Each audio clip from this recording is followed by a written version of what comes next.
At ito na, sasagutin na natin ngayon sa video na ito, kaya ba talaga ng solar paganahin or paandarin yung aircon? So yung case natin yung nakaraan, meron tayong 1.5 HP na inverter type na aircon, ano? And then the other one is 0.6 HP na hindi inverter type. And then we have a 3.3 kilowatt grid tie solar power system dito na naka-install. So ito, naka-install na yung ating aircon, dalawang aircon. Ayan, ang ating inverter type, 1.5 HP, and then the other is ayan, 0.6 HP na aircon. So kaya nga bang paganahin? So tapusin natin tong video na ito. Makikita mo kung paano siya mapapagana nga ba o hindi ng solar. Okay? Anong oras na? Alas 8:20 ng umaga. So meron tayong 3.3 kilowatt grid tie solar system, solar power system. Dalawang aircon ang naka-open, isang 1.5 HP, isang 0.6 HP. Nasasakop lahat ng solar? Hindi. Yes po. Yes. For JP? Siguro sir, more than half. More than half. So ano yung more than half? More than half. Mas marami yung solar. Mas marami siguro sir. Okay, mas marami yung solar. Lars, good morning! Morning sir. Ano? Naka-solar lahat, hindi? Piling ko na kaya sir. Kaya. Okay, yes! Mga ilan? Ilang percent ng solar? Siguro Ngayon? mga 70% ng solar natin. 70%. Okay, 70. Femil? Dahil umaga pa lang, nasa 8:20 pa lang tayo, 60% pataas pa lang ngayon ang harvest ng ating system. Okay, 60% pataas pa lang. So, check natin ngayon. So, sino kaya ang nakahula ng tamang sagot, ano? Or may yung kanyang assumption ay talagang tama? So, tingnan natin. Pero bago natin ipakita, no? Ipakita yung assumption nila is tama or mali. Is tingnan muna natin, paano ba talaga gumagana yung grid tie solar power system? Okay? Okay, so ganito gumagana yung solar power system, ano? Yung grid tie.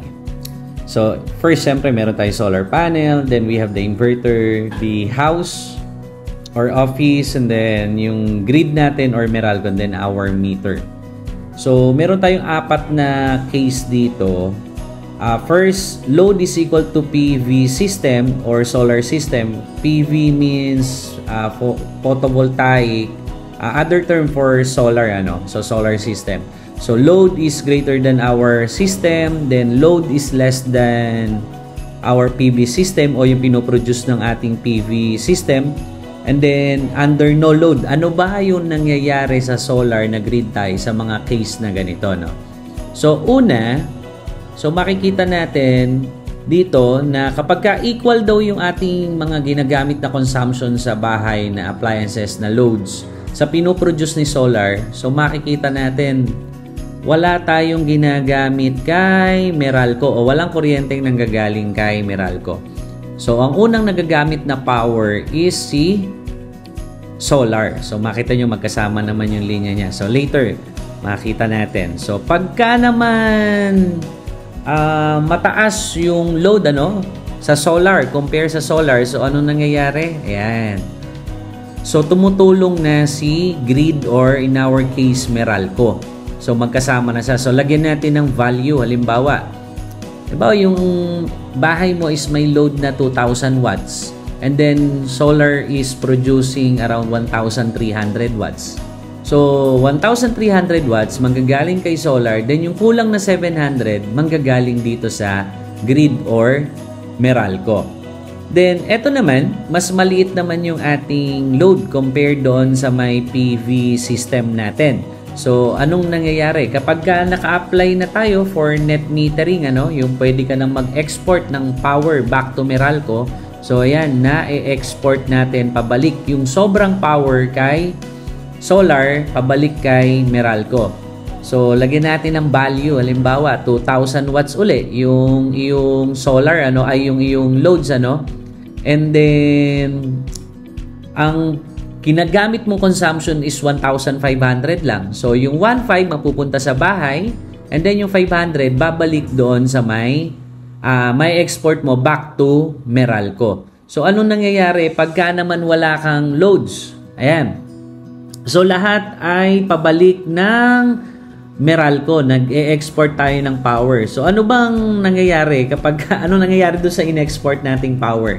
So para bang nasasabi natin na nagbebenta tayo pabalik ng power kay Meralco. Kung makikita natin yung mga bill yung mga bill ng mga naka-net metering, naka-minus yung binebenta or ine-export nating power. So in my case, halimbawa, normally ang aking bill is 3,500.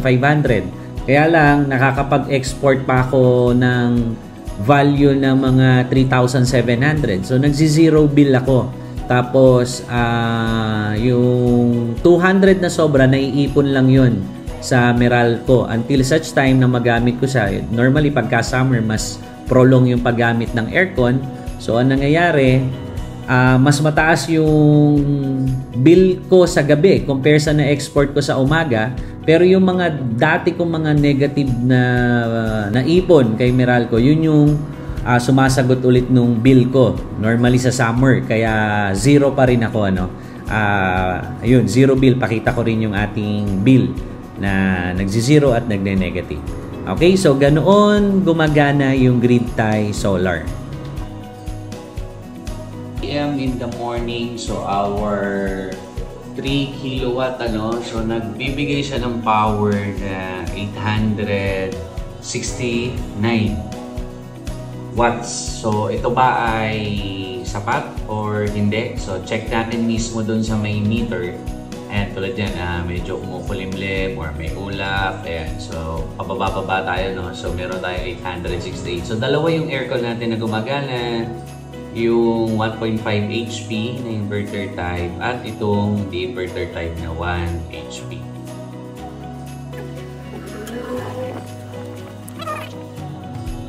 So yung meter ay meron pa tayong kinukuha na 500 watts sa Meralco. So alas 8 ng umaga, dalawang aircon. So 3.3 kilowatt, meron pa tayong 500 and 400, 385, medyo lumiliwanag. Kaya mas lumiliit ang consumption sa Meralco.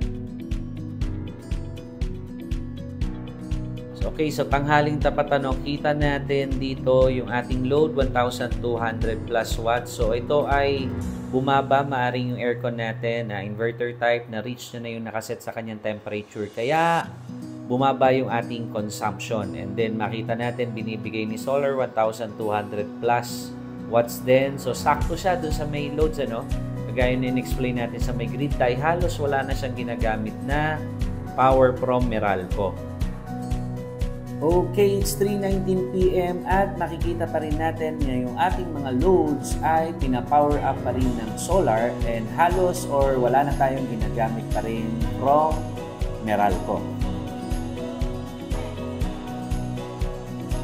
Sa may screen ay yung load consumption natin simula 8:30 ng umaga hanggang 5:35. So yun yung total loads na ni-require nung office, yung na-consume ng office. Ngayon, ang na-produce ng solar ay ito, yan, yung blue. So makikita natin na halos lahat ay nasasakop ng solar. Ngayon, yung mga hindi nasasakop, ito yung nanggaling sa grid or Meralco. Yan, yung violet na yan. So kakaunti lang yung mga very minimal spikes na yan. Kaya pagka kinumpare natin yung red, which is yung load natin, compare sa nakuha natin sa Meralco. So around 80 to 90% yung na-provide na power ni solar.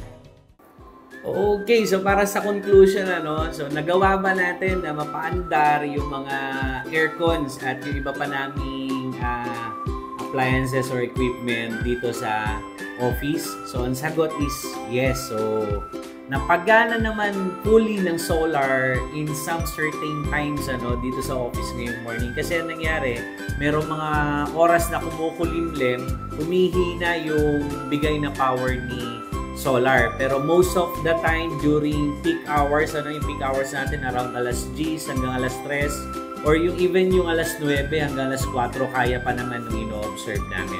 So yung daytime usage ng opisina is masasabi ko around 90 na solar. Ngayon, in the future, kapag ito naman ay ini-apply natin for net metering, doon natin masasabi na pwedeng masabi na 100% na. Kasi may mga times na nalilimit yung ating solar power kung naipakita ko no, na ang output niya is around 1,900 or 1,800. So normally, ang peak na we are expecting around 2,400 or maybe 2,200 at least.